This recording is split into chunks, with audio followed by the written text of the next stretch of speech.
You're in big trouble, though, pal. I eat pieces of shit like me for breakfast. You eat pieces of shit for breakfast? No.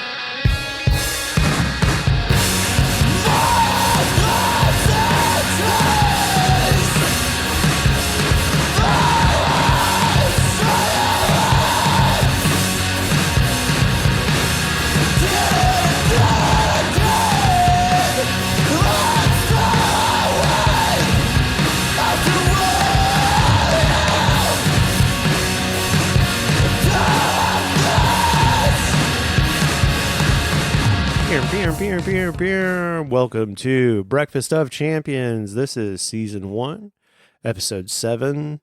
Good morning. My name is Renee Floyd. I'm Parker Howard. We are here in the early hours of the morning, both pretty exhausted, I would say. Yeah. We're doing this for y'all. This is for the low of the game this morning. I text Parker and I was like, hey man, no worries if you're tired. Kind of hoping I'd get back that I'm tired text so I can keep sleeping. My alarm went off 10 or 15 minutes after you texted. You're like, hey, no worries. And I responded back. Yeah. Yes, it is. I mean, it's 7:30, but I think you've been up since 6 and ish. Yeah. Yeah. And I got up about 6:20, 6:30. So I woke up and the first thing I heard was my son opening his door and running out to try to turn on the TV. And I was like, my alarm just had gone off. And I don't think he heard it, but I just went out there and I was like, hey man, what are you doing? He's like, where's the cat? Because we just got a new kitten. And I was like, she's in the front room. You're good. I was like, it's too early. Why don't you go back to sleep? He's like, I'm not tired. So then I made him go back to his room and I kind of got all my stuff ready to come here. I checked in his room and he just sound asleep again. And I'm like, you're such a liar. Go back to sleep. my kids have been doing the opposite. So I've been working nights and I've been getting home between 2 and 3:30 in the morning. And I'll get home and both my kids are still up. And I'm like, what are you guys doing up? It is so late. They're like, what are you doing up? You're just getting home. We've been home. I'm like, all right. Do you know where your dad's at? Yeah. They're like, it's 3 a.m. Do you know where your dad's at? Exactly. Yeah, he's watching Inside Out 2 for the millionth time. So we've had a couple of great guests the past couple of weeks. If you're listening to us live, that means last week we just dropped Fort Worth Float Company with Kevin O'Malley. And I got a chance to listen back to that episode while we were doing editing and uploading and stuff. And I just forgot all the funny little nuances of that episode. So our third co-host who is not here today. That's right. Where's he at? Why isn't he up at 6 a.m.? He's probably up. Yeah. He's probably training. He's probably floating. He's sharpening all of his skills. And he recently took a kick to the leg. I don't know if you follow Float Worth Fort Company or Kevin does cool stuff. I think that's what Kevin does stuff. Kevin does stuff. Yeah, Kevin with IG. an A. He had, I think it was Hassan. No. I'm not quick on Rasak this. Hassan, something like that. Hasak Hassan, I think is his name. A UFC fighter came in to do some recovery and completely just gave him a nice little leg kick, a nice little regular you see every day in the UFC leg kick. And the way that it sounded in Kevin's face afterwards, even though he doesn't really show much emotion as it is, it was just like his face, his eyebrow kind of was like, thank you. Yeah. Classic Kevin response. Yeah. So big shout out to Kevin O'Malley, Fort Worth Float Company. Also, big shout out to Mr. James Gray and all the good work that he's doing out in Weatherford. I've gotten a lot of positive responses from that episode. Me too. Heard a lot of great comments from that. So thank you guys for listening. If you want to leave us a message or a comment, we're on all the social medias. And we also have a phone number you can call at 682-294-0101. Give us a call, leave us a message. Tell us how you liked the show, how you hated the show. Tell us about your favorite breakfast foods and your favorite violent moments. We've got some cool things coming up. We just wanted to kind of throw back to a duo episode, kind of back to our roots, back to where we started. Just Parker and I kind of shooting the shit and talking breakfast and talking violence. So, you have anything before we move on to tasting? You got any interesting anecdotes or any fun tales that I haven't heard in the past week? I don't think so. No, it's been a quiet week for me. So That's wonderful to hear. We we've been trying to think of like cool things to do, and I recently have been trying to think about like my breakfast routine, and so I've been trying to volunteer to cook breakfast for my family, so that a way I can kind of like get in the mood of like eating breakfast. So Faye's a big lover of eggs and sourdough bread, and so for the past couple of days, she's been doing scrambled eggs with sourdough bread toast, and that's her get down. And then usually when I make an egg, I hear, "Honey, can you make me an egg too?" from the other bedroom. So Allie's jam, she's been doing the same sourdough bread with like a cherry preserve and a hard fried or over hard egg. And so we've been doing a lot of breakfast cooking. Rhodes is super into Kodiak Cakes has protein, that protein mix. That's his get down. So he double dark chocolates that all the time. And so his jam is to toggle back and forth between waffles and pancakes with the same mix. Even though they're the exact same thing. He's like, "Can you make pancakes this time?" And I'm like, "Sure, man, you got it." Yeah, so, the Kodiak cakes are good. And like I said I forget which episode it was, but if you get that apple pie spice or pumpkin pie spice, just a dash of that in there. Oh yeah, kick it to the next up level. a notch. So yeah, been doing a lot of breakfast stuff. I recently went and saw my family in El Paso. My sister graduated, and I sent you a picture of my dad's pancakes. That's a staple anytime we go to El Paso or anytime my dad comes to visit. He is the pancake master. Big, thick, fluffy pancakes. This time, he had help. Rhodes wanted to help, so Rhodes got to either sprinkle in blueberries. What else did he have? Blueberries, pecans, sprinkles, and chocolate chips. So you kind of like got to choose how you choose your adventure pancake wise. And then he also, I think he cooked 2 pounds of bacon. Yeah. We were talking. He was like, I need somebody to go get me another pound of bacon. I don't think 1 pound's enough. It's never enough. Yeah, so we've had some good breakfast times the past week. Did he microwave the bacon? No, of course not. For he is not a heathen. He is right with the Lord. So. We again, because I've been working so late and my kids are up late, we've been doing brunch instead of breakfast. Oh, yeah. And I made waffles from scratch the other day, and I made some whipped cream. Heather made some lavender syrup. And so we've had that in the fridge, like add to coffee. But I was like, you know what? I'm going to make whipped cream from scratch. And I added that lavender syrup in there. That was awesome. Sounds amazing. Yeah, it was nice. It was very light and floral. Added blueberries to it. But yeah, that was good stuff. And then we got chickens and ducks, to help with gardening and insects in the back. But really, it's for the eggs. Like right now, we go through about 60 eggs, or no, not 60, about like 32 eggs a week. I was buying them 60 at a time, and we'd go through about 60 in 2 weeks. But yeah, we're an egg loving family. Yeah, eggs are pretty good. Are you a fan of? You don't mind cooking your own egg and then eating it? No, not at all. I can't fucking do that. Really? Somebody else has to cook my egg. Yeah. Like I don't know what it is. I'll cook you an egg as long as the day is long and be fine with it. But the second you tell me that I have to cook my own egg and eat it, I'm like, I'm going to vomit everywhere. So you're saying Faye likes scrambled eggs. Yeah. Does she like them hard scrambled, soft scrambled? Does she have a preference? In the medium, yeah. I can't really do scrambled eggs. Scrambled eggs gross me out, which is weird. Most people are like grossed out by like over easy, over medium.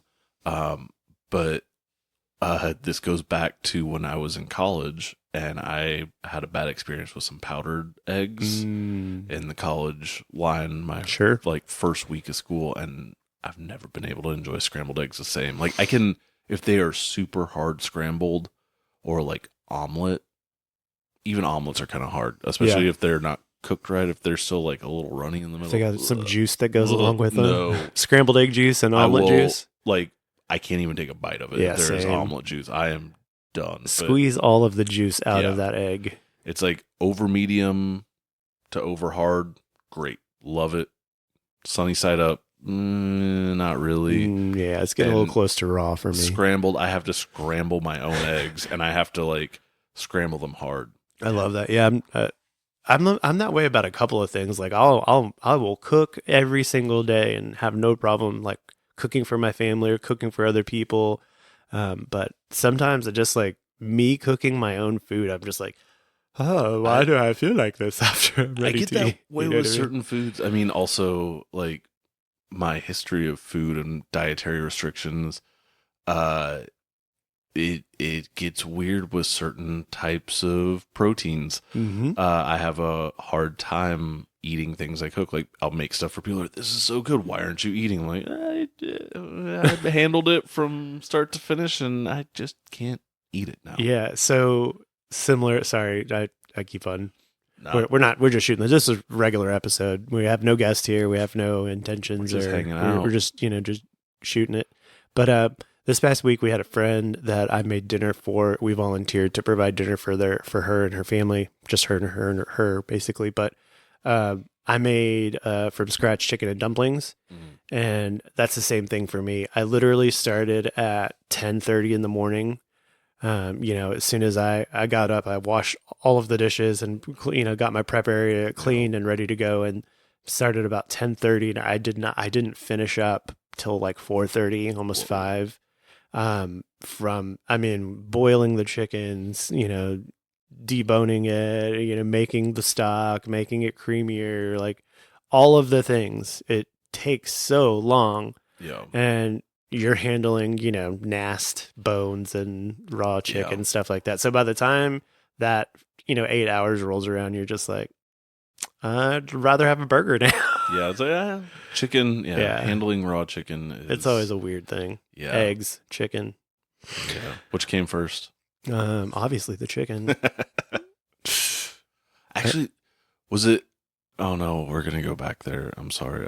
I listened to this episode of a very well-known podcast with Terrence Howard, and I think he said somewhere in there which one came first. Yeah. Like, and it was the chicken, right? Yeah, you gotta have the chicken first. Yeah, an egg can't have a chicken. Yeah, but a chicken can have multiple eggs. But I remember before I was born. Oh, that's right, in your womb.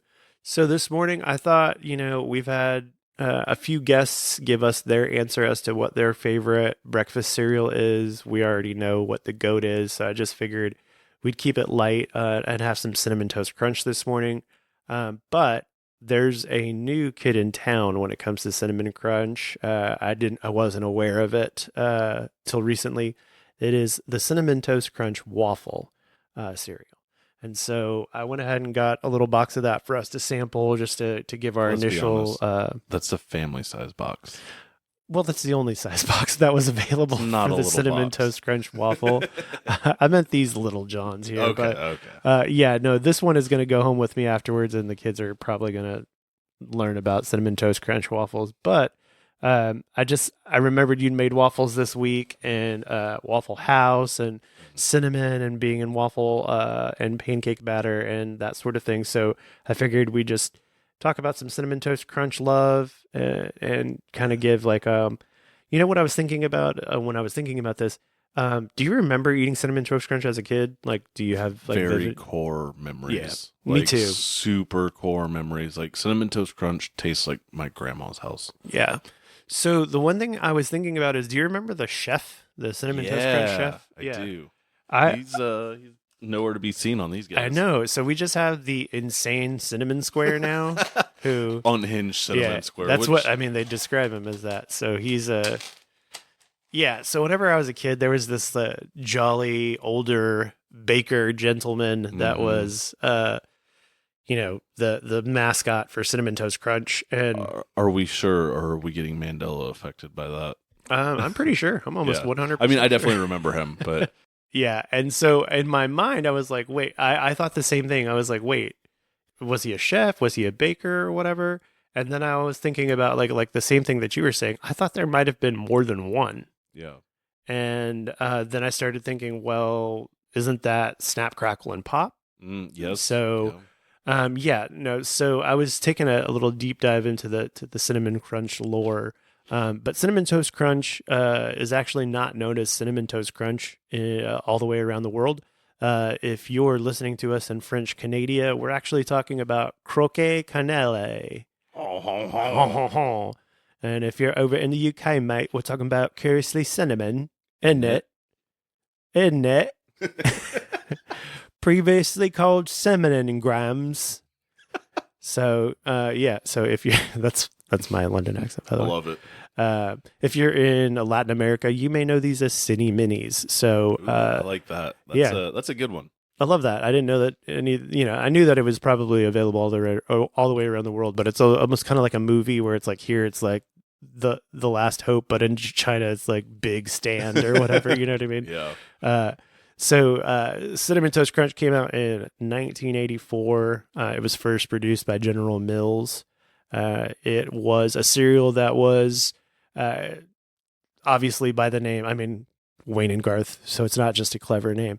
But Cinnamon Toast Crunch, it was supposed to be a crunchy cereal that would withhold the milkiness. So, it's a wheat and rice covered square that has cinnamon and sugar all over it. And you can tell that it's the real thing because you can see the cinnamon and sugar on it. I mean, I'm looking at the little container you brought, and on the front, no high fructose corn syrup, no colors from artificial sources, and no artificial flavors. And when you look at the ingredients, first one is whole grain, sugar, rice flour. So yeah. Those are the three first ingredients. And then there's canola oil, which is kind of like, and then after that, it's everything else is kind of just like, oh God, I shouldn't have read this. But I'm still excited because this is childhood. Yeah. So we were talking about like lightning rounds in the past couple of episodes with our guests, and one of the questions is, what is your favorite all-time breakfast cereal? And without fail, anytime we've talked to anybody, we hear again and again Cinnamon Toast Crunch. We haven't heard of another answer. It's my favorite cereal. It's mine too. It's Parker's favorite cereal. I just don't think you can go wrong with it. If you have a strong hate for Cinnamon Toast Crunch, I need for you to call me at 682-294-0101 and state your case. I'm going to need you to go a step further and meet me outside. for the violence part of the podcast.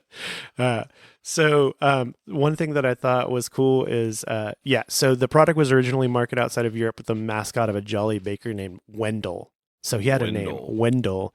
Wendell was then replaced by the mascot Crazy Squares, a sentient Cinnamon Toast Crunch square that they often eat each other in commercials. So cannibalistic, unhinged cinnamon squares. I mean, when you name your mascot Crazy, you got to make it cannibalistic. You got to make it cannibalistic too. There's nothing else crazier Like, besides eating yourself for Cinnamon Toast breakfast cereals. And maybe that's why he's crazy, is because he eats his own kind. I mean, that's what happens when humans eat humans, right? Is you go crazy. Like, yeah, it's like a brain disease, right? Like, going from like wholesome older gentleman baker to unhinged cinnamon square. That's a big leap. Like, what? All right, General Mills. Like, speaking of, did you see Dr. Jekyll and Mr. Hyde? Yeah. Did you see that? I can't even think of the name of the movie now. That most recent Jerry Seinfeld Netflix movie about the Unwrapped. Yeah, that was something. Yeah, I was like, when I saw the preview for that, I was like, oh, it's going to be a fun documentary. But then it's like this zany other world life where like definitely breaking the fourth wall and all that good stuff. The January 6th reenactment with the mascots was the best part of that movie. I heard about it, and I was talking about it with one of my coworkers, and he was like, I don't know. He saw it, and he's like, don't waste your time. But then I had a couple friends text me and be like, yo, have you seen Unwrapped? You need to watch it. You're going to love it. Yeah. I was right in the middle. I was like, I'm glad I watched it. I'll probably never watch it again. Sure. The January 6th reenactment was hilarious. Worth it. Also, the fact that Jerry Seinfeld is still working in 2024 is kind of astounding. And I grew up watching Seinfeld. What do you mean? What's the deal with Jerry Seinfeld? Pop-Tarts? They had frosting, then they took the frosting off. No. So I thought it was cool that this cereal, one of the reasons that I think that the cereal is cool is because it was actually invented by a scientist. John Mendish was a scientist at General Mills. Him and his assistant product manager, wink, wink, Elizabeth Tragg. They actually got the idea from a child. They had a give us your best idea for a cereal radio contest. And the prize was a set of Hot Wheels toys. So, Damn, that kid got gypped. dude, Can I say that? yeah, Okay.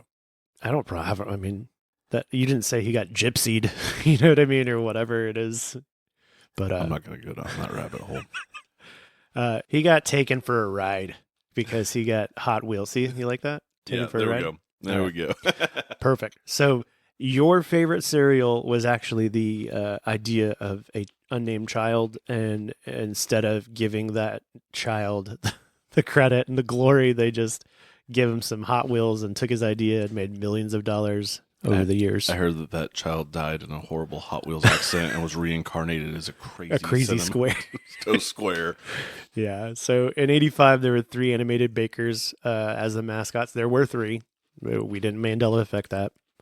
The other 2 bakers, Bob and Quello. They were Quello. Yeah, Quello. Quello. Okay. They were considerably more youthful in appearance than Wendell. And then in '91, the younger bakers were dropped, and Wendell was the sole mascot for several years. So our childhood was filled with Wendell, the jolly baker. But then, like I said, they went ahead and dropped him for the sentient crazy square. Snap, Crackle, and Pop came for them. Yep. Have you tried any of the other spin-offs of Cinnamon Toast Crunch? There was like a French Toast Crunch, I Yep. believe, in like the late 90s or early 2000s. French Toast Crunch was available in 1995 and then again in 2015. Wow. Okay, so I had it in 1995. I remember not being super impressed with it. Yeah, I have tried a few of the spin-offs and I don't like any of them. That's why I'm kind of curious about this waffle spin-off here. So the waffle, that brings up a memory, and I'm trying to remember the cereal. It might have been, I don't think it was an Eggo waffle cereal, but there was a waffle cereal that I remember having as a kid, and it had like a maple flavor to it. Okay, I think I know what you're talking about. And I remember really liking it because of the flavoring on it, but I remember it not holding up too well to milk the way Cinnamon Toast Crunch does, because it was created by a scientist. That's right. Waffle Crisp. Yeah, that's it. And then there was Eggo cereal with maple syrup flavoring as well. So there's these 2. I'll show you a picture. You got. They're both. It was definitely similar. The Waffle Crisp. Yeah, Waffle Crisp looks like they have a crazy sentient waffle square on their box as well. I don't know if he's. That could be a fun, violent thing. Put them up against each other. Post versus General Mills waffle square versus Cinnamon Toast sentient crazy square. I'm in favor. That's for sure. So here's some of the spin-offs. Chocolate Toast Crunch. No. Never heard of that. Never seen that. I thought Don't that was want weird. The one you mentioned, French Toast Crunch in 1995 and then again in 2015. This one I must have missed this one because I love both of these things, but Peanut Butter Toast Crunch came out in 04 and then again in 13. Then you had Frosted Toast Crunch, which I'm assuming is like a... Yeah, I never had... Yeah. In 2012. That's more like the... Frosted Mini Wheats, or Yeah. I think, or even like what's the Tony the Tiger one? Frosted Flakes. Frosted Flakes. So it's kind of like that sheen Yeah. icing over it.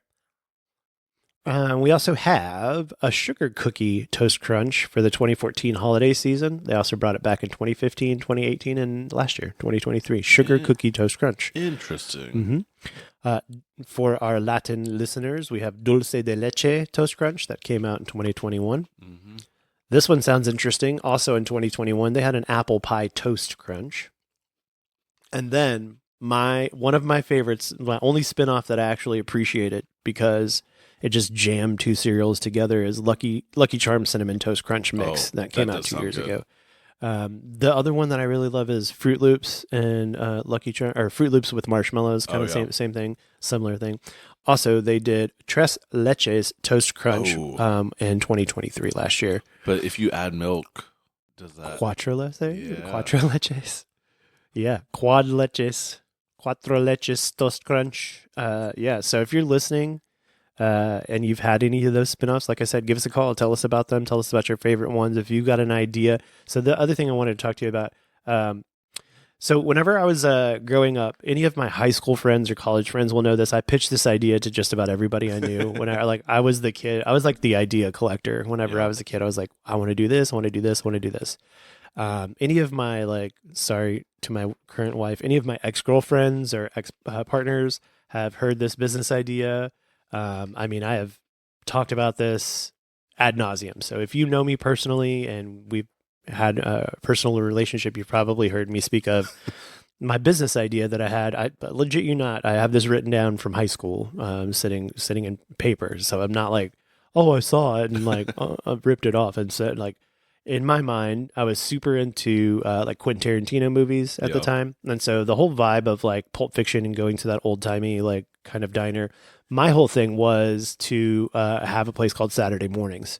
Ooh. And the entire concept was to have every breakfast cereal that's on the market available, but also to try and hunt down older discontinued cereals that were still viable for eating. Yeah. I had before, I even knew about in my mind, I was like, we're going to have a small child's bowl, a medium bowl, a large bowl, and then an extra large bowl. So that way, if you're super I'm hungover, I need all the cereal, we can get the extra large bowl. Yeah. We're going to have all the milks. So if you're lactose intolerant, that's the thing that I talked about this morning. Sorry, I didn't bring a dairy alternative, but we're going to have whole 2%, oat, soy. What about raw milk? Raw, straight from the TT. All of the cereals, all of the milks, the coldest milk you can have, the crunchiest cereal you can have. But my idea was kind of to have a wall separating the storage space and the service space, and have clear containers and just have all of your back stock, the wall of cereal. Yeah. And so, kind of if you go to a tap room, you're like, I want a number 37. It's an IPA or whatever. You could be like, I want a number 37, and be like, okay, I want Cinnamon Toast Crunch then. And you just pull the lever of the wall and the cereal falls. So the service would be super easy for everything. Have you ever been to a place like this? Because No. I have. Yeah. So later on in life, I've seen places like this. I've heard of places like this. And that's why I kind of want to preface all this with I have never been to any place like this. I'm not ripping off anyone's idea. This is an idea I had when I was a kid. But the second part to my idea was in the banquettes, instead of having a little miniature jukebox, to have a miniature media player and have on-demand cartoons at each banquet. So no matter what time of day it is, no matter what day it is, you can have any size of cereal you want. You can have any cartoon you want, and you can just sit in your banquet and be in Saturday morning.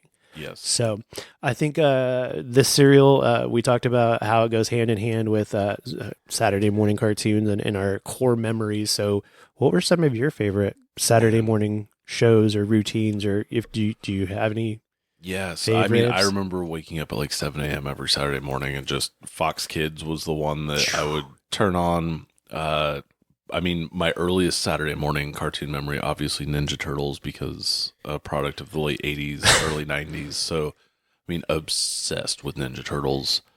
But as far as Fox Kids goes, that Marvel lineup of Spider-Man and X-Men. And then later on in the morning, 11 a.m., they'd show Iron Man and Fantastic Four.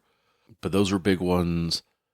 I don't remember if these were Saturday morning, but that's the thing I wanted to talk about. Yeah, there were some shows that I was really into that were not Saturday. They may have been, or I don't know. My memory is cloudy. This was a long time ago. So I always, you always hear that Saturday morning cartoon, but I think about that now. That's clearly not a thing now because there's no linear TV anymore for a special Saturday morning cartoon to come on. But I do remember specifically. Later on in my tweens and teens, Saturday mornings kind of became Saved by the Bell, City Guy, that sort of stuff, almost situational comedy for kids. But I did, I haven't remembered this until I started planning this episode. Does this picture or this show, do you remember this at all? Hold on, sorry. I fucking love Reboot. It was only 24 episodes, Canadian.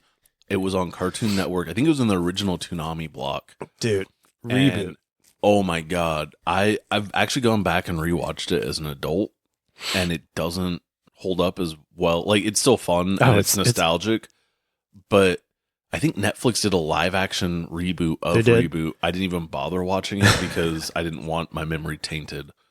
Yeah, I was obsessed. I remember as a kid, I went to like a collectible store and they had action figures of Reboot. Dude. And I lost my mind. I didn't have money for them, but I was just like, what? And like just lost it. So I remember very specifically Reboot coming on a Saturday morning, like replay or some sort of like reshow. But I, in my mind, I was like, that show was so ahead of its time. Yes. Like they were Incredibly. like mainframing and hacking and Yeah. like living in an alternate reality. And They like, lived inside of a computer. I know it's like exactly like what meta is right now. Like Reboot did that, like it. So, when 98? So- apparently it first aired in 94. Oh, wow. Yeah, 94. And the reason that I wanted to talk about this is because when I was taking a look at it, the people that created Reboot were the same people that had created Dire Straits' Money for Nothing video. Really? So like Okay. Reboot was actually conceived in 1984. Whoa. So That's insane. I know. So to think like I was born in 83, like late 83. So like the year that I was born, the year that I was 1 year old, somebody was sitting around stroking their beard going, what if we made a completely CGI animated TV show with children living inside a computer in 1984? That's insane. I know. So after about 8 years of development, they finally talked Columbia into producing the series. I'm sorry, they finally talked some people in British Columbia to producing the series. They had already done the Money for Nothing video, but the technology was not advanced enough to make the show in the desired way. So like this was a conceptual thing from the 80s that didn't see the light of day until the mid 90s, until technology actually caught up to what they wanted to do. So when the 3D animation tests began in earnest in 1990, Reboot finally achieved its detailed look in 1991. So it took this person or this collective group of people from 1984 to 1991 to even see a demonstration of what they thought was going on in their brains. That's wild to think about. So yeah, it's crazy. There was no other company or no other production company at the time had taken on as much 3D animation projects and in this sort of scale. The software was brand new, basically was written for this type of animating. So I just thought it was crazy that just, as kids, we're just sitting here, Samatos's Garage, this show sucks. Somebody's like, wait a second, I just spent 20 years of my life putting this thing together. And so I thought that was a cool little, were you a cartoon guy, or were you more like a sitcom guy, or cartoons? I mean, still to this day, like I would rather watch like shows my kids are into, like Teen Titans Go, Adventure Time, Regular Show. Like I have more fun watching those than most sitcoms. For sure. I guess I'm the hopeless romantic. I always saw myself as like I'm the Zach, you know, you know what I mean? Or I'm the city guy or whatever. Yeah, I never got into Saved by the Bell. Like my memories of Saved by the Bell is if I woke up at like 6 a.m., it was showing before the cartoon started. Yeah. Mm-hmm. And so that was pretty much the only time I watched that. The live action shows I watched were obviously like Power Rangers and all those spinoffs, like VR Troopers, Big Bad Beetleborgs. Oh yeah. The guy who kind of looked like Jay Leno in that with the big chin. Yeah. He was from DFW. Oh, word. Yeah. Okay. My high school drama teacher, that was her claim to fame, that she would always tell every like incoming class, like, oh yeah, you seen Big Bad Beetleborgs? The guy that looks like Jay Leno. I taught him.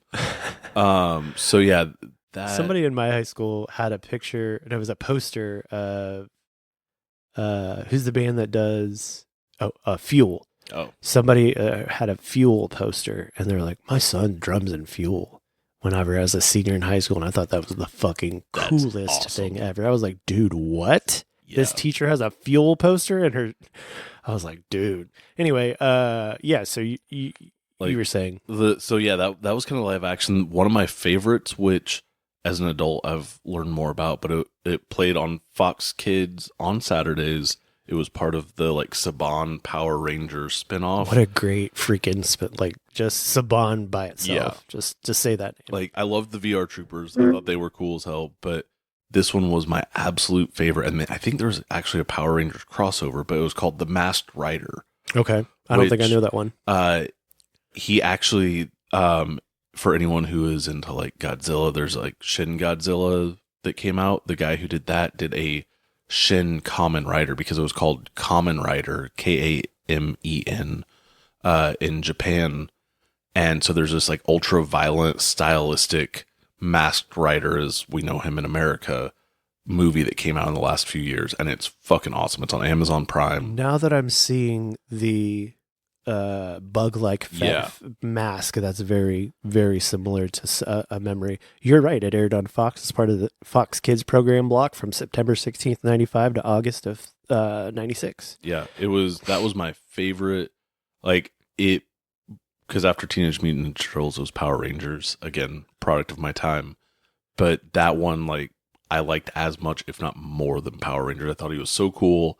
Also might have been because I was an only child, so seeing just one dude out there instead of like this team, and he was like, his action was cool. And I've gone back as an adult and watched like the original Kamen Rider stuff from like the late 70s or early 80s in Japan, and it's like kind of campy and fun. You can watch it for free on Tubi. Definitely worth checking out if you're into that stuff. Some of the non-action and non-sitcom cartoons that I wanted to bring up, Bobby's World was a big one for me. Bobby's World. Howie Mandel was a genius. I mean, if you go back and watch some of those episodes, there is definitely some adult humor in all of Bobby's World. Darkwing Duck was a huge one for me. I mean, Let's Get Dangerous. I mean, I fucking wanted to be Darkwing Duck. I wanted a hat and a cape. And like a dark hat and cape, and just to be a private investigator. Do you remember Negaduck from that show? Dude, there was a amazing melodic hardcore band from Fort Worth called Negaduck. What a great name! Yeah, fucking great name. Also, I'd be remiss if I didn't shout out some of the Nickelodeon programming that we grew up with. We grew up with some great, like, Ren and Stimpy, and I was not allowed to watch Ren and Stimpy as a kid because it was too adult, but I was allowed to watch Rocko's Modern Life. Rugrats was a big one. Also, a big one for me growing up, I was in love with Doug. Oh, yeah. Doug was a huge one for me. Recess was huge for me. Loved Recess. Yeah, man. So Recess. So Recess was ABC. Mm-hmm. There was another show that played around that same time, and it was called Bruno the Kid. Did you ever watch Bruno the Kid? Let me look it up. It was Bruce Willis's kids show, where Bruno was like a spy, and it was modeled after Bruce Willis. So it was like Bruce Willis as a kid. Dude, you have such a good memory. I don't remember this one. Spy. Mm-mm. Yeah, I loved that show. It was, and Bruce Willis also put out a like jazz album in the late 80s or early 90s called The Return of Bruno. I think I do know that, but I didn't know that Bruno the Kid. I have not seen that. That's amazing. There was another show that was like stop animation claymation called Bump in the Night, I believe. That one was awesome. So good. Yeah, I loved that one.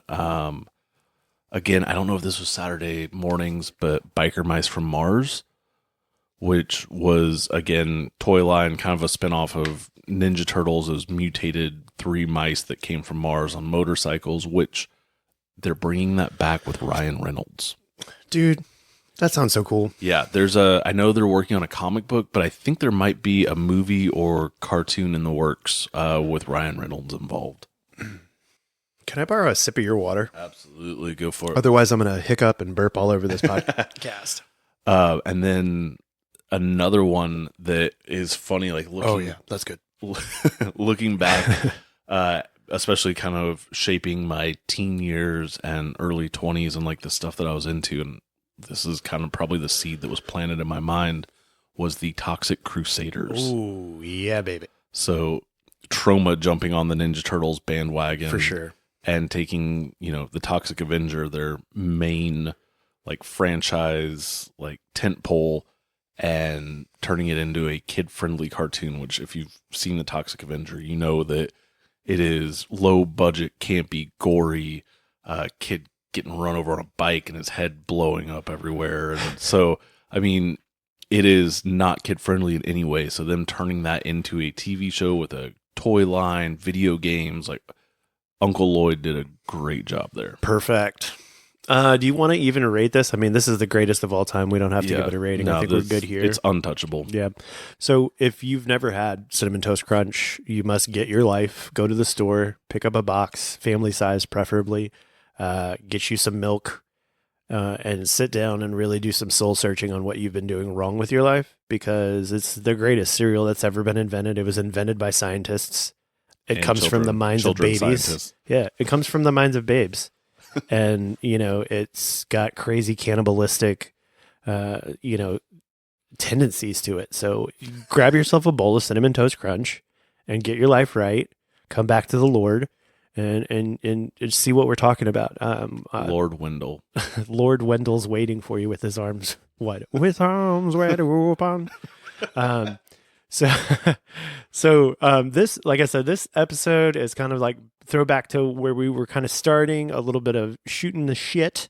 And so we've talked breakfast foods, we've talked Saturday morning cartoons, but we wanted to start a new segment here. It's called Pulling Out. I've never done that. I have 4 kids, so I'm not very good at that as well. So, in the words of Jeremy Joel, I'm not the pull-out king. I am not the pull-out king. R.I.P. Jeremy Joel. God, I miss that guy. I was just thinking about him the other day. I was rolling down the street and just listening to Wu-Tang, and he just came across my mind. So pulling out, the segment is going to be about fighters that have pulled out from fights. And the reason we're talking about this is because there's a lot of hubbub in the combat sports world as far as fights that were supposed to happen and that are not happening. And the first one that we kind of have been kicking back and forth, you've heard us mention it on the podcast previously, but obviously if you're even remotely involved in MMA or UFC at all, you know the name Conor McGregor. Who? Yeah. Did you see Roundhouse? No, I didn't see Roundhouse, but I saw Roadhouse. God. But yeah, did you see Roadhouse? I did see Roadhouse. Not Jake Gyllenhaal, the crazy coked out guy. But also, did you see Roundhouse? What the heck is Roundhouse? Yeah, so Conor McGregor is probably the most well-known UFC fighter of all time. He has fought Floyd Mayweather in boxing. He has done some acting. He's basically just a braggadocious, ostentatious person. He has been floating the idea of coming back to the UFC for about 2.5 years. They've had this fight on the books. Him and Michael Chandler were supposed to meet in the octagon this coming Saturday. But he's pulled out. Yeah. And well, also you say this coming Saturday. I guess we should preface, because this is going to come out on July 4th. That's true. So this past Saturday. Yes. So today is what, June 27th? Today's June 27th. So this will come out on the 4th. So he has pulled out of the fight that he was supposed to have on this past Saturday. Yeah. So did you happen to see why he pulled out? He hurt his toe. Him hurt his pinky toe. No. Oh no, my pinky toe. Oh no. So there's a lot of like funny memes and like reactions from fighters and media about, why he pulled out, if he should have fought with a broken toe, that whole thing. And then there's that whole speculation on, do you think he's actually ever going to fight again? Yeah. So he's just a tease. You think so? No, I don't think so. I know that dude could wreck me. So, no, he's also getting older. And so there's a lot to like step back and look at. Who knows? Maybe his film career is taking off. He's getting offers left and right after that incredible performance in Roundhouse. But no, I mean, also when you do that much cocaine and that many steroids, your body changes and your health changes. And the way that you absorb damage changes. I know your ligaments dry out, your tendons dry out. So there's definitely a good chance that you are more susceptible to injury. Your body feels different. So I'm assuming that could all play a factor in it as well. And the risk reward ratio Like, he's already kind of proven himself. He is a household name. Does he need to continue fighting? Or can he keep kind of like, hey, I'm going to fight again. And then, oh, never mind. I hurt my toe. What? Oh, no, I got a hangnail. Oh, no, I've got a cough. Like, and maybe he will fight again, but also maybe he realizes, like, hey, I'm in a pretty sweet spot right now and I don't need to fight again. I just wanted to give a message to anybody that's under the age of 30 that might be listening to this podcast. I'm here to tell you because I did not believe my elders. I didn't listen to advice. I thought I was just the one, I thought I was fucking Neo and it wasn't going to happen to me. Your body will betray you. If you are under the age of 30 and you do not believe me and you're not listening to these words, your body will betray you. I'm 40 years old. I have been active most of my life. I've played every sport there is to play. I'm down to clown whenever it comes to let's get down. Last Sunday, I bent down to clean the windows at my job. And the second time I bent down, my back locked up for the entire day. Like, I could not stand up straight, like Hunchback of Notre Dame, like walking through. So I didn't believe it, guys. I was the one that said, it's not going to happen to me. I'm going to be 50 years old, hooping out of control. Your back and your knees will hate you once you get past the age of about 35. I mean, maybe even earlier. I mean, just so you know. When I was 30 is the first time I, like, really wrecked my knees, and, like, I have no meniscus in my left knee now. So this whole thing about a pinky toe, I don't want to freaking hear it, because sometimes the toes hurt the worst. Yeah. I mean, my dad is 6'2", 6'1", 6'2", 2+, and that man will be taken down if you just barely touch his toe, because, it's like there are just things on your body once you get a certain age that are excruciating. And so I think that we all deserve Conor at his best, especially if he is going to return. He could have returned at any given point in time. Probably not on cocaine and all of that, but he could have come back. He could have not taken time off. He could have been we could have seen just the worst of the worst when it comes to Conor. So he is being opened up to a lot of criticism. He didn't have to share his specific injury. He didn't have to share that photo with us. I think he knew he was going to get a lot of crap for that. But I also think that he needed to give us something after 2.5 years of wait. Yeah.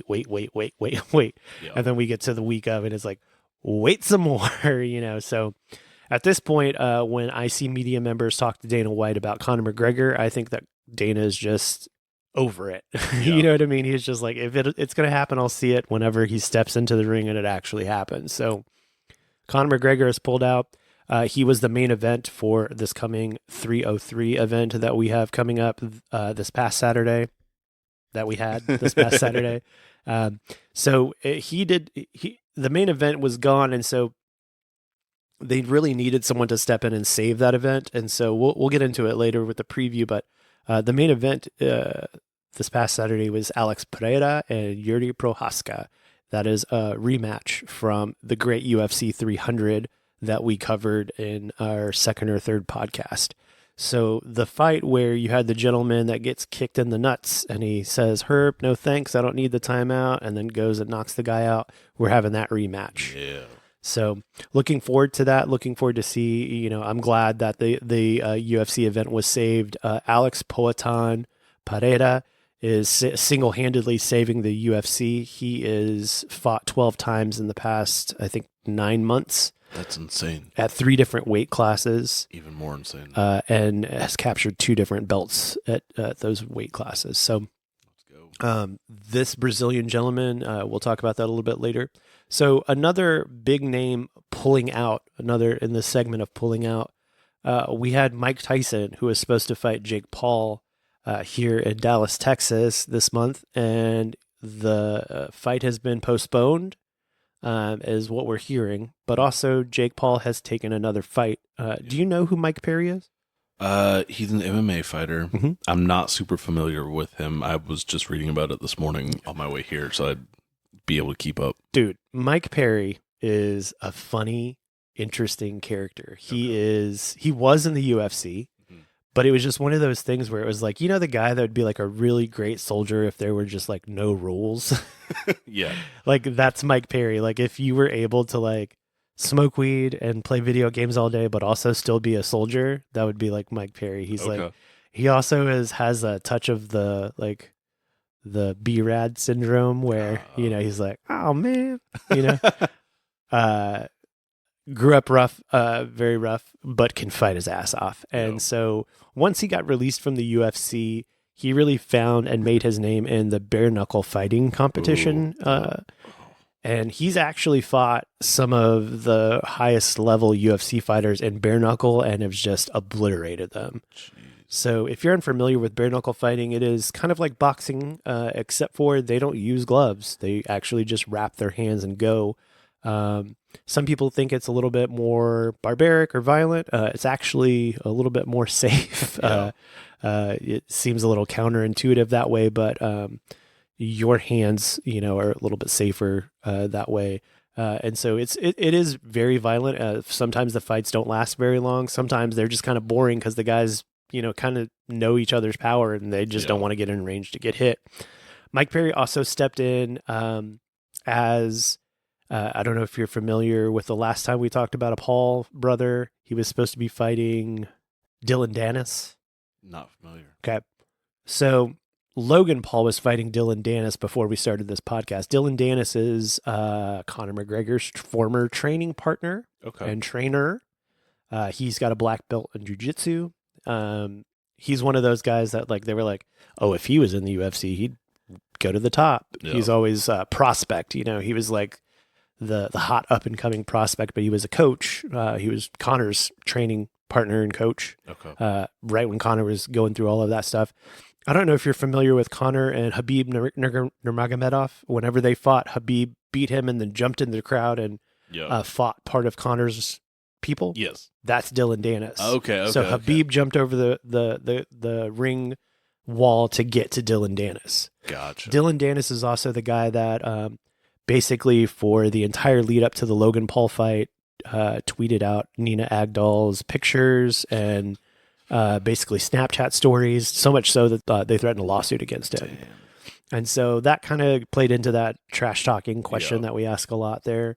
But Dylan Dennis and Logan Paul were boxing, and Mike Perry was brought in because we didn't know if Dylan Dennis was actually going to fight or not because of this whole lawsuit thing. Mike Perry was brought in as the backup there.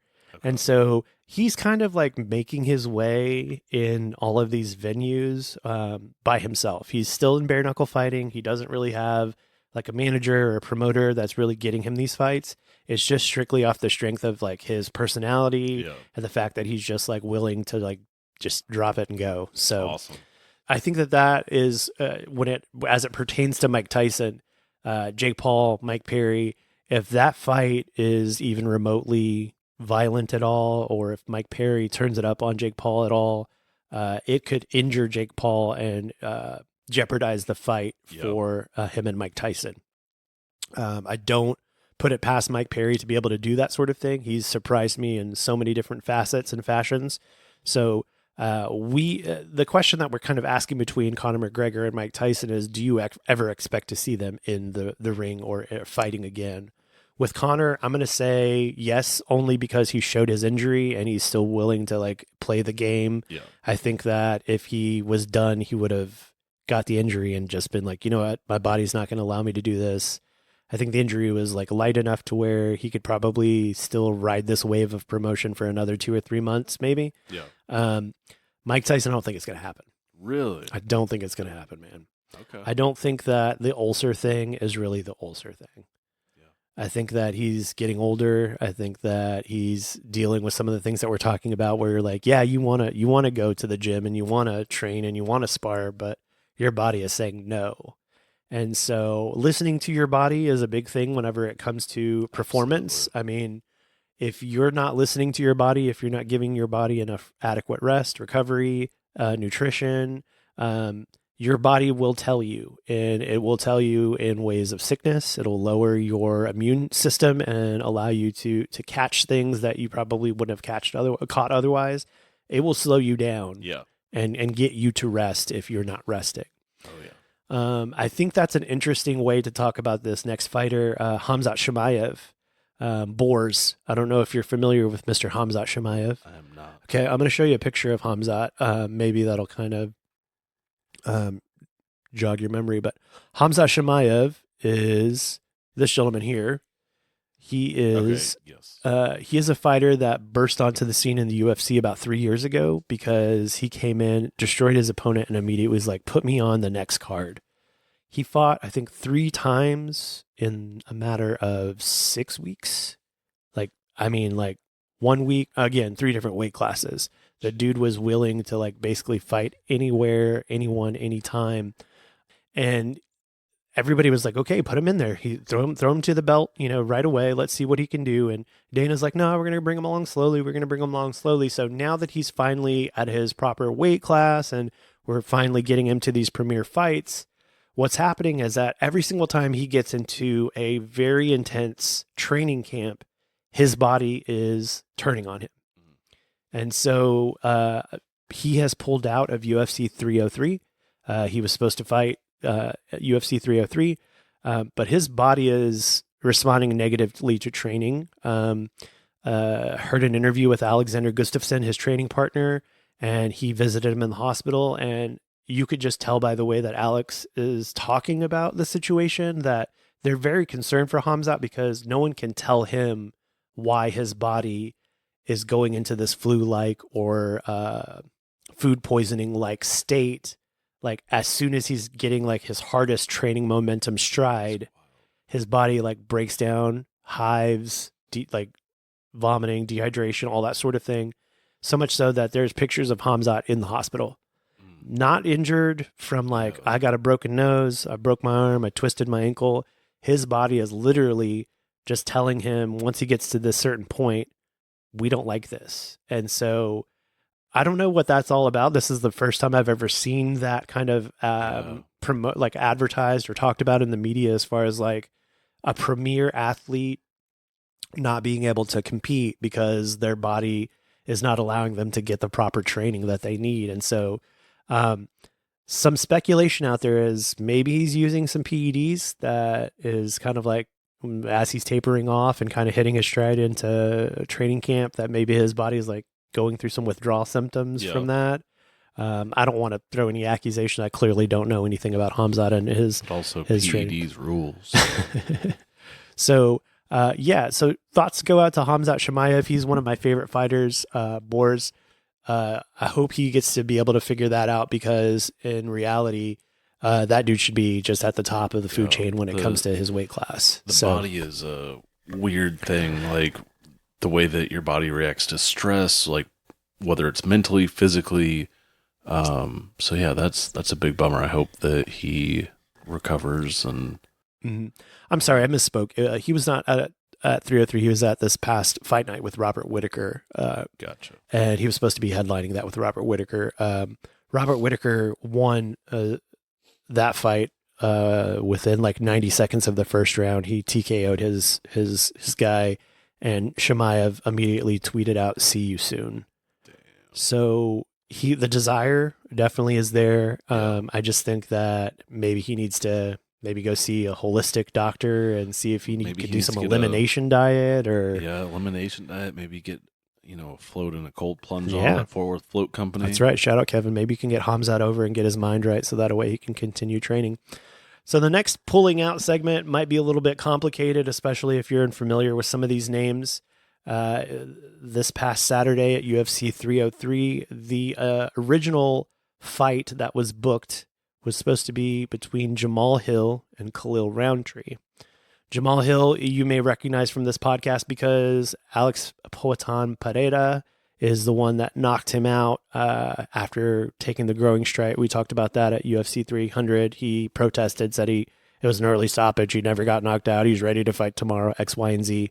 Well, him and Khalil Roundtree were supposed to tie it up at UFC 303, but Khalil Roundtree tested negatively for, again, the most awesome thing in the world, PEDs. So I have a lot to say about that. I mean, just a quick aside about please. PEDs. I want to see people at their very best. I don't want people being reckless with their bodies and their health. I want doctors involved. But, I mean, baseball was way more interesting when everybody was juiced up. Let's see how far they can hit those balls. Same with fighting. Like, I want to see people at their absolute best. I mean, I love bodybuilding, and I love seeing these fucking monster humans because they're not tested. We all know they are juiced out of their minds. But a lot of them are dying early. I don't want to see athletes dying early. I want there to be doctors involved, but I want to see you at your peak performance. Tour de France, come on. Yeah. Like, let's see how fast you can do that. Russian athletes. Yeah. Chinese athletes. Yeah. Like, I am all for PEDs. I want to see peak performance. Yeah. But I want it to be done healthy with doctors. I agree. I think that's a big thing that speaks to kind of like the war on drugs. I think that you're right on the money. I think that there is a level of athlete that you get to that just about everybody indulges in PEDs, and you either make the decision to compete or not. Yeah. And like you said, it's done in the dark. It's, I guess, to prevent children from looking up to these athletes and thinking that that is what's necessary. But I think that we're also doing a great disservice by that 17-year-old that just got drafted and has to face the fact that there's all these 20-something-year-olds that are already doing that, you know what I mean? I mean, like, there's that, but then also just, and I know this is becoming a bigger aside, but if you look at social media influencers, especially fitness influencers. The Rock. Yeah. I mean, they're all, and not even that popular, like people with, 50,000 followers on Instagram that they're a fitness influencer. They're definitely on something. Sure. I mean, it may not be large amounts, but you have young, impressionable teens who are seeing this, and then they're going to the gym and they're meeting that guy in the locker room and they're getting the gym bro science. For sure. And they're fucking up their endocrine system before their body is fully developed. Absolutely. I am all for talking about this very publicly. And yeah, we need to get it out in the open so that way we can have, like you said, doctors involved, testing. Yeah. And also it's one of those things where it's like, it's ridiculous to sit there and say that this isn't happening whenever we know that it's happening. Yeah. Like fighters are pulling out left and right because, I mean, Ryan Garcia, he's been suspended for an entire year because his tests came back dirty. His record has been changed to reflect that he actually lost that fight instead of winning that fight. Devin Haney is now undefeated again, even though we saw Ryan Garcia beat up Devin Haney. So PEDs are like, we need to talk about it. We need to bring it out into the open. We need to have this discussion so that a way, because I mean, like, let's think about it. Just because Devin didn't get busted doesn't mean that he wasn't also using PEDs during that fight. He might have a clean pisser hiding somewhere, like, because he was smarter or better about it. Doesn't make that, you know what I mean? Exactly. So yeah, I agree with you there. Good aside. So Khalil Roundtree out, Jamal Hill then drew Carlos Olberg into that fight. Carlos Olberg is a very sexy man from City Kickboxing. He's friends with Israel Adesanya down under. So Carlos Olberg then got the sad and unfortunate news that Jamal Hill, who had no injuries from getting knocked out at the UFC 300, he was ready to fight, all of a sudden has meniscus problems and a tear and this and that, and he's going to be out. Over 30? Yeah, of course. That's why. So then Carlos Olberg was left without an opponent, even though he was the one to step in. So to keep that fight alive, they brought in Anthony Lionheart Smith. I love Anthony Smith because every time he fights, I have to tell my wife, this is the fighter that someone tried to break into his house. So a couple of years ago, Anthony Smith was making the rounds on the podcast talking about how in the middle of the night, somebody tried to break into his house. And I'm like, of all the houses, you go to a guy that is like a lethal MMA fighter. No. So Anthony Smith then got the bad news that Carlos Olberg got hurt. So then this guy who stepped in for the step in was left without an opponent. And so thankfully, Roman Dolidze has now stepped in to fight. So this past Saturday, Anthony Smith and Roman Dolidze squared off in a step in, pull out mania. It was like step up to the streets to pull out of this fight. And so when we talk about pulling out, we talk about opportunities that people get. And so UFC 303, Macy Barber was injured and pulled out of the fight, and that is giving Tracy Cortez the opportunity to step up in her place. And so one of the things that's really cool about UFC, MMA, and in boxing and combat sports and in general, if you are available, that is your greatest tool and asset into moving up the ranks, because these fights fall apart. And if you are close to weight, or if you're training, or if you're, answering your phone, you could move several spots in the matter of just one fight. And timing is everything. Yeah. So the greatest ability is availability when it comes to the UFC and boxing and that sort of thing. We touched on this quickly. Ryan Garcia is now saying that he is retired from boxing. He is What a bummer. saying What a character. that this whole drama has gotten to him. He doesn't want to deal with it anymore. And he is floating the idea of coming to MMA. That could be fun. So he wants to fight Sugar Sean O'Malley in a MMA fight, which is the worst possible idea for Ryan Garcia. Yeah. But I think that would be interesting to see. So Conor McGregor, I think he will fight again. Mike Tyson, I don't think that he will fight again. We'll Ryan find out Garcia, on November 18th. Ryan Garcia, I think this is a very young man that is kind of just out of his mind and doing whatever he wants to do, and we'll see if he's retired UFC or not. might be the right place. Maybe he needs to go to bare knuckle fighting. I bet he should do that. I bet he'd do well there. Yeah. Lastly, when it comes to pulling out, we had somebody pull out for the last time, and that would be Tyler Willie. He is, you may know him from the movie Forgetting Sarah Marshall. He was the guy that bigger gentleman sumo wrestler. Oh, yeah. Are those happy tissues or sad tissues? That guy. Well, that guy was also in a television program called Hawaii Five-0, but he also was in the very first UFC event ever. Really? Yes, he was a sumo wrestler and fought in UFC 1, which was nationally televised. So he passed away this week. We wanted to just shout him out just because if you're an old UFC fan, if you have gone back on Fight Pass and just wanted to see the very first UFC event ever, they show it on TV all the time. The original thing was like, let's get a sumo wrestler and put him up against a boxer, or let's get a karate player and put him up against this. It was like watching Street Fighter in real life. Yeah. So Taylor Willie or Wiley, I'm not sure how you pronounce your name. Rest in peace, sir. Thank you for the laughs and forgetting Sarah Marshall. Thank you for your participation in UFC 1, pulling out for the last time. Signing off, Taylor Willie. Appreciate you. So that is our pulling out segment. We're going to kind of bring that back as more people continue to pull out. We know it's going to happen, whether it's to injury or to Ryan Garcia being crazy or to, just PEDs. We'll bring that back each week and make it a little bit shorter and talk about who pulled out this week. What did we miss? What are we missing out on? So UFC 303 just happened on Saturday. What you have seen is Alex Poatan Pereira defending against Yuri Prohaska. You've got Brian T. City Lopez fighting Diego Lopez, which is kind of cool. I'm sorry. I didn't realize that, because there's a comedian I follow named Diego Lopez, who's also an MMA instructor. That's right. And I was like, wait a second, there's two Diego Lopez's. That's right. One is Lopez with an S, which is in the UFC, and one is Lopez with a Z, which is the comedian / MMA instructor. And I said Brian's last name. He's actually Ortega, not Lopez versus Lopez. Brian T. City Ortega. The other fight I wanted to mention, we've got Ian Gary Machado versus Michael Venom Page. Do those names mean anything to you, sir? Machado definitely does. Okay.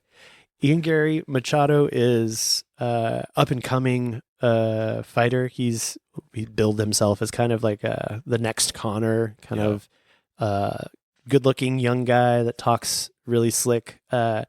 You may know him from past fights where he's kind of got a weird way of trash talking. He has previously taken his opponent's mug shots and put them on t-shirts and shown them up to press conferences. The The thing that's getting kind of thrown back in his face, though, is his wife is a little bit older. She's Brazilian, and he took her last name. So Hey, it's Ian Gary 2024. Machado Very is, progressive. and he also lives in Brazil half of the year and fancies himself as a part-time Brazilian. And so you've got a little bit of, the fighters kind of giving him grief for that. But his wife wrote a book called Wags a few years ago that you can still find on Amazon before she was married to Ian Gary. It was Wife and Girlfriends. Apparently this is a big thing over in the UK where you're trying to land yourself a footballer. And so this whole ebook that she wrote a few years ago about how to land a high profile athlete, and then she lands a high profile And athlete. makes him take her last name. Not only that, Ooh. her ex-husband is a yoga instructor and lives with them. Hey, it's 2024. They're So, very progressive. So yeah, there's a lot of fun, interesting asides and anecdotes that have nothing to do with fighting with Ian Gary Machado. Michael Venom Page, he goes by MVP. He actually came over from another promotion. He was a belt holder in another promotion and has completely obliterated everybody he's touched in the UFC. And so this matchup is explosive. It's exciting. Ian Gary, the entire lead up to the fight, is acting as if he is not bothered, doesn't really know who is Michael Venom Page, is not playing into the whole hype of the fight. He is really, really toning down his image. The fight's even if it was up to Ian Gary, you would never know that the fight was happening. Whoa. And so you've got MVP kind of stunned because they both come from this Conor McGregor braggadocious thing, and it's a one-sided, he's throwing jabs over at Ian Gary Machado and he's just not getting anything back. So I'm wondering how that head game is playing with one another as far as are they going to actually do the, how it is, you get that pre-fight aggression, fuck you, no, fuck you, we're gonna fight, but you've got one guy that's just yeah, I hope it's gonna be a good fight, and the other guy's fuck you, man. That's wild. I'm looking it up right now because I'm now very interested. Yeah, so it's very cool. This UFC 303, the card almost didn't happen. Like we said, we've got Alex Pereira taking on Yuri Prochazka. The one thing that I did want to mention to that has been brought up to my attention that is kind of interesting and not so much UFC related, but it is the fact that Alex Pereira comes from a tribe in Brazil that still engages and uses shamans. And so he, for some of his press conferences, has come out in full makeup and headdress from the tribe that he's from in Brazil. He takes that very seriously, and obviously there's something there to his tribes people, his connection to that whole thing. And I think that's something that we don't talk about enough is not you and I, but in general, as far as the UFC is concerned, is spirituality. And how your mind is really molded and melded and kind of really just it is affected by kind of that spirituality vein. And so Yuri, his opponent, fancies himself as a samurai, and even though he's from I think he's from Chechnya, he fancies himself a samurai, and he is very intuitive. And this past week he has started to ask Alex Pereira if he would not involve the shaman in this fight and meet him naturally on the plane man to man, because he doesn't really believe that Alex is winning by himself. He feels like the spirits or the shaman or his ancestors or whatever he's calling upon is magically helping him win. The words magic, shaman, all of these things, I'm not paraphrasing. Those are words that actually have come out of Yuri Prochazka's mouth. And so days leading up to the event, you think again, we're looking for aggression, we're looking for trash talk, we're looking for a build up to sell the fight. And we've got Yuri going, please don't please don't pray to your gods, and let's try to see if we can have a one-on-one fight as opposed to. Damn. So whatever Alex is doing as far as like his spirituality practice involving the shamans, involving his meditation, or involving his mental health and well-being, clearly is affecting the way that other people see him. So I think, again, with PEDs, something that we may need to talk about is, are these cats practicing some black magic that we don't know about? You know what I mean? I definitely think that there is something to that. I do too. I mean, also, like, if you look at Muay Thai traditions, that is very tied to spirituality, religion, and like identity. So I definitely think Rocky had to go get blessed by the father before he went and got fought. Yeah, I mean, he just said, "Throw me a quick one. I got to fight." He's like, "I bless you, son." You know what I mean? Like, it is definitely whether you believe that it is the spiritual side or if it is just something in your mental game that is being unlocked. Which, who's to say we don't understand all that stuff? So I'm not going to discount any of the spiritual side of it.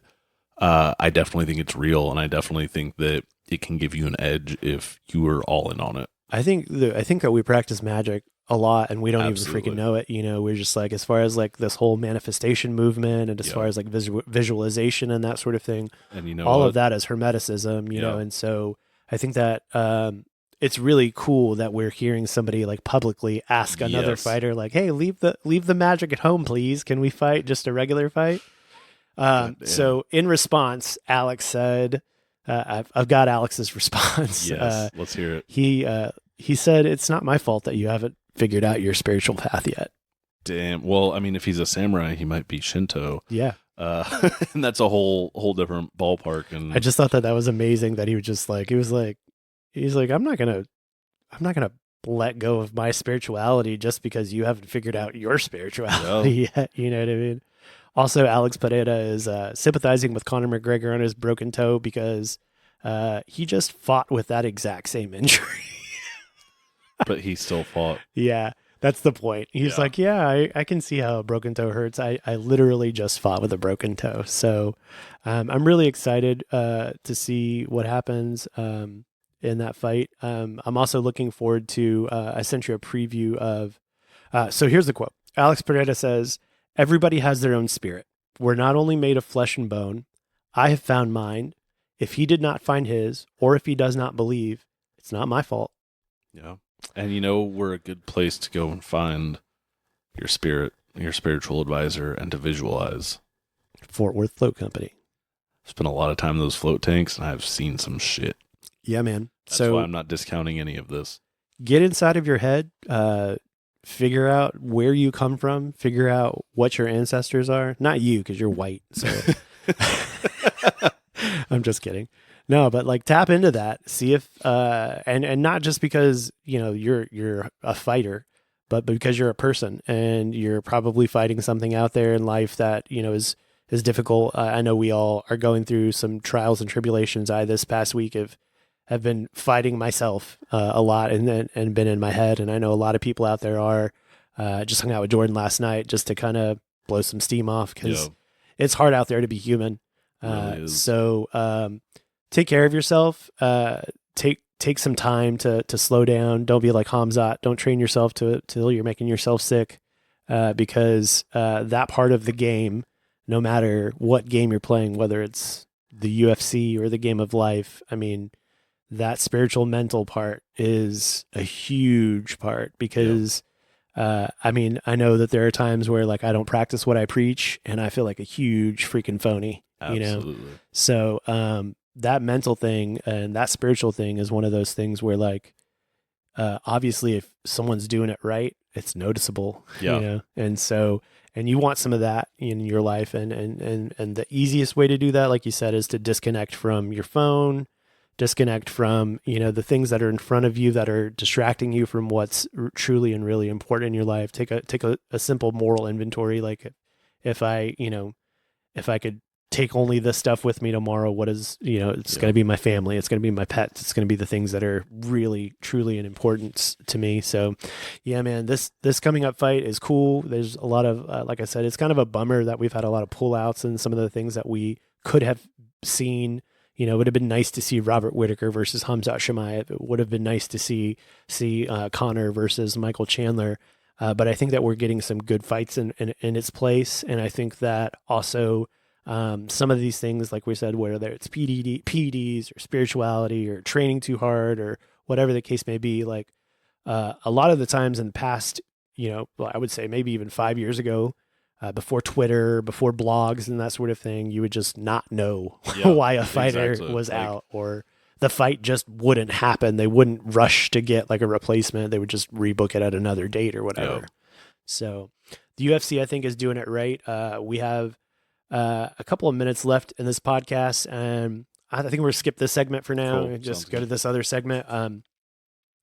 This podcast will be dropping on the 4th of July. Freedom Day. Yeah. So if you're listening to us today, happy 4th of July.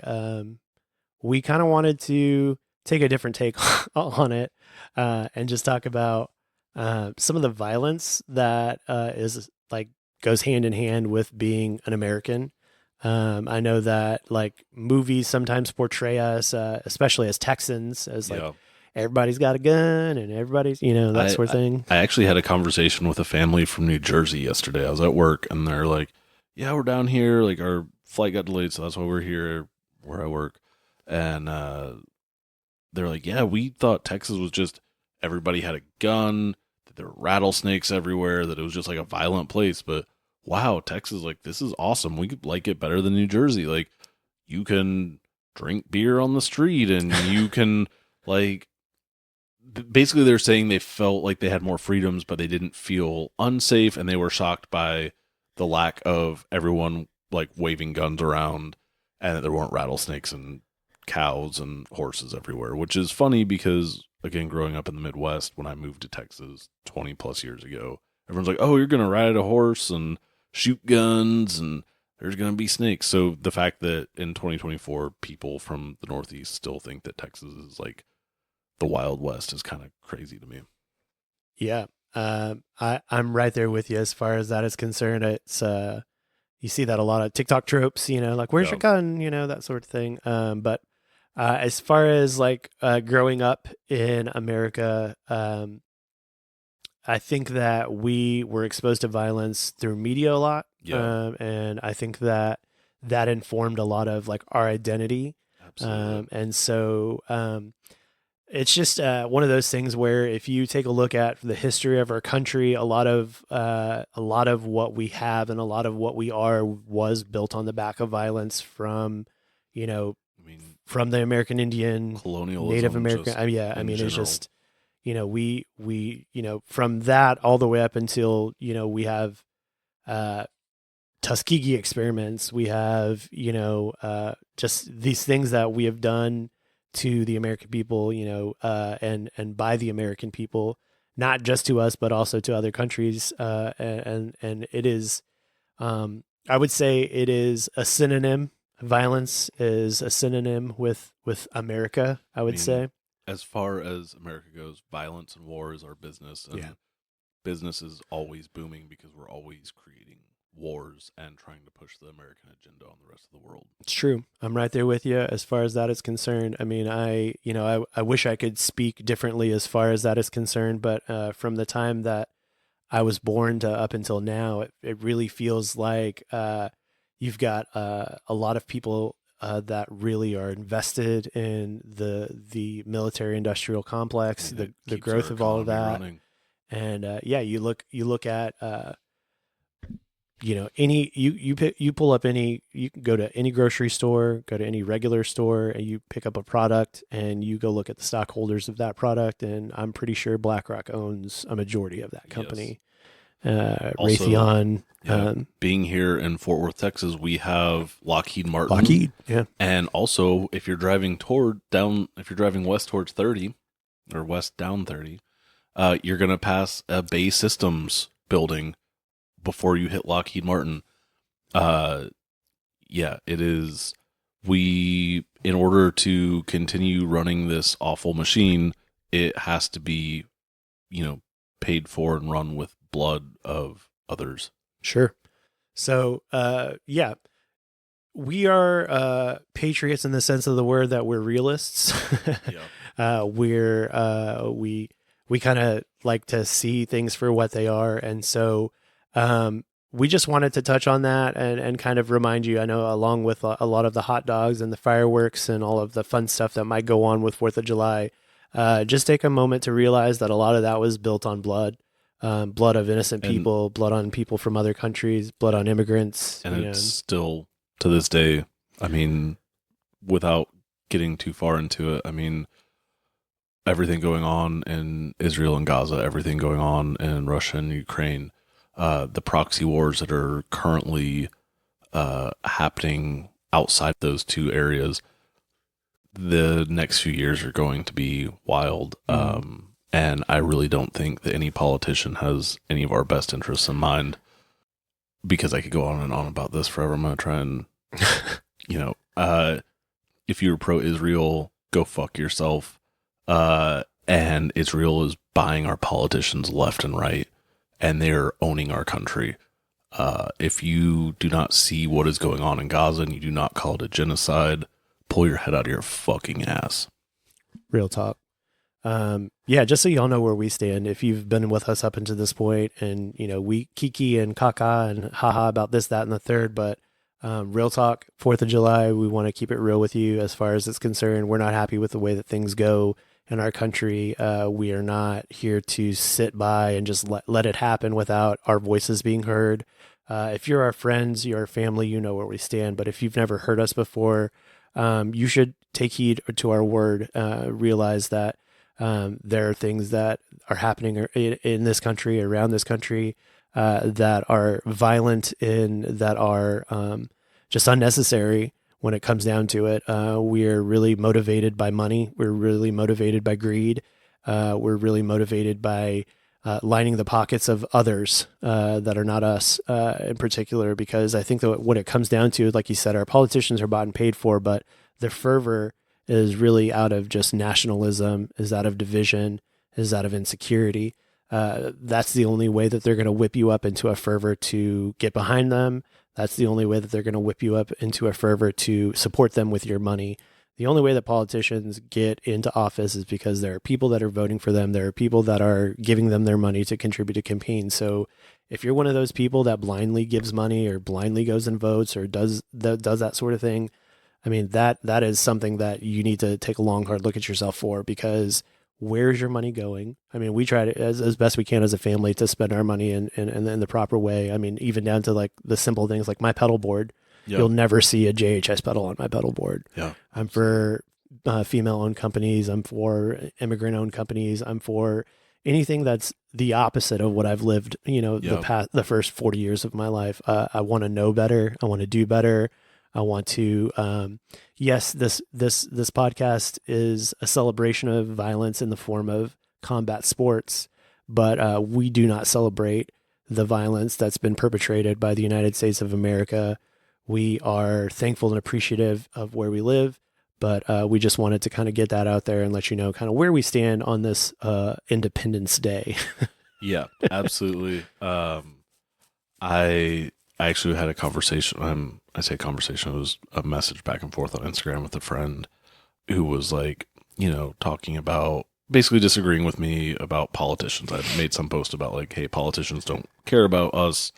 They only care about money, where the money's coming from. And this was specifically about Bernie Sanders and AOC. And I still stand behind that even all of these progressive people who are pushing what they want you to think is a socialist agenda is not a socialist agenda. There's still big money behind it. There's still big corporations behind it. And they do not have your best interests in mind. I know everybody was a Bernie bro in 2016. The dude has never once called what's happening over in Gaza a genocide. AOC has refused to call it a genocide. They are liberals. They are part of the problem. And also part of the politicians' goal is to divide us. Yep. So right side, left side, Republican, Democrat, liberal, libertarian, whatever. Like, Green Party. It is all just trying to divide us so that we can't see the real enemy, which is the government, the politicians. For sure. Yeah. We need to lead with love. We need to lead with understanding. We need to start there because I think that, like you said, a lot of this division is crazy because if you spent any time with any person, you're going to find out that you're more alike than you are different. Some of these differences that you have, yes, they are heartstring things like abortion, you know, is one of the big ones. There's a lot of single issue voters in America. And it's one of those things where like, yeah, that's maybe a problem for some people, or that may be an issue to you morally, or that, you know, but there's like a million other things that we could really be arguing and talking about. We need to get women health care. We need abortion to be healthcare. First of all, we need to get women healthcare, and we need to let them make their own decisions with their own bodies and get the fuck out of that situation. So that way we can focus on the fact that we're printing money ridiculously for no good reason. There's no backing behind it. It's invisible. You know, we owe millions, billions, trillions to China. If they ever came calling, we'd be their bitch.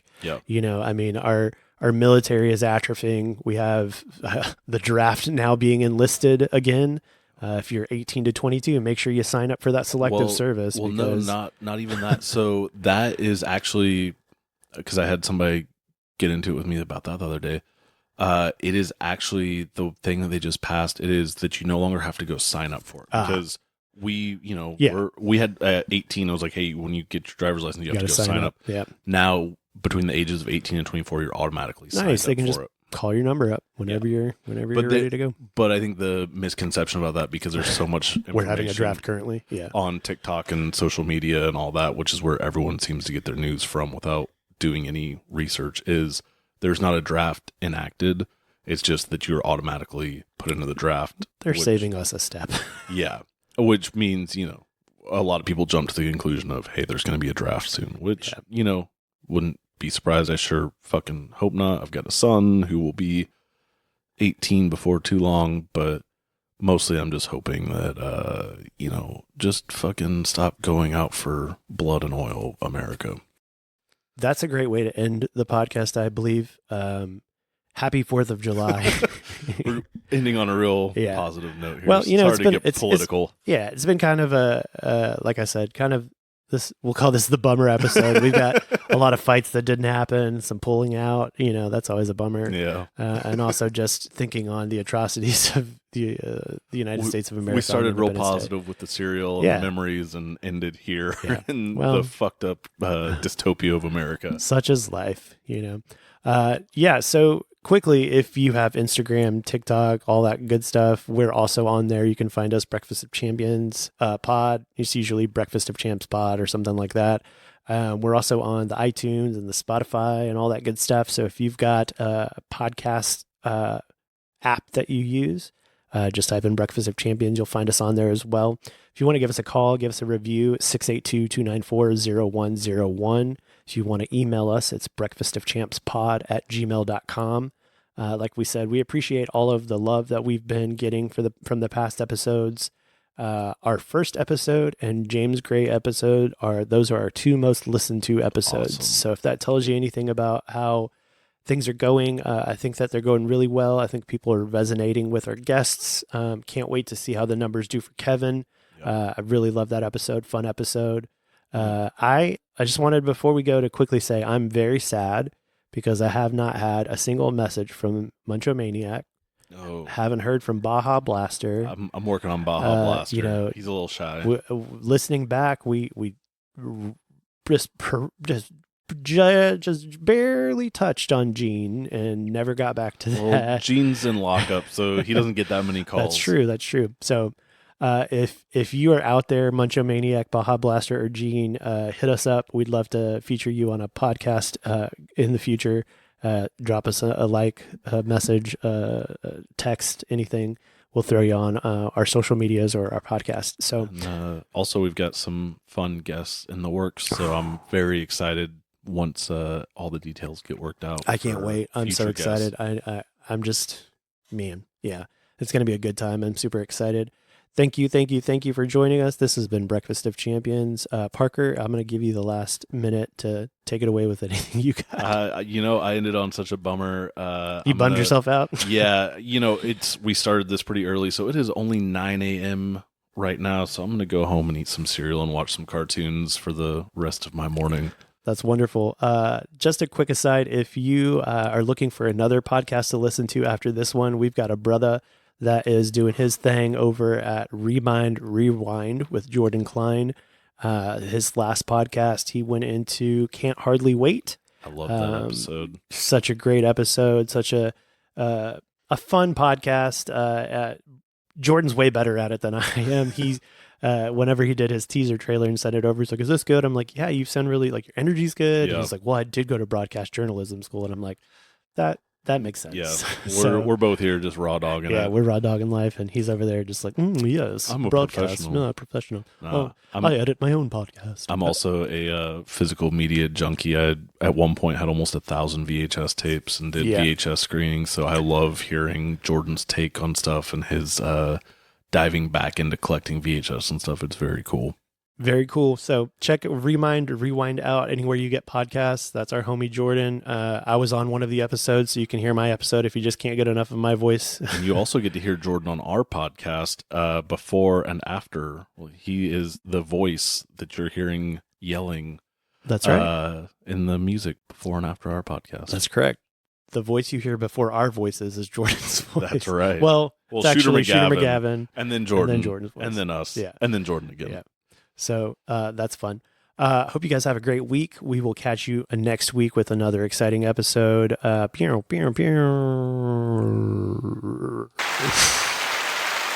can still say something. Nah, I got nothing. All right.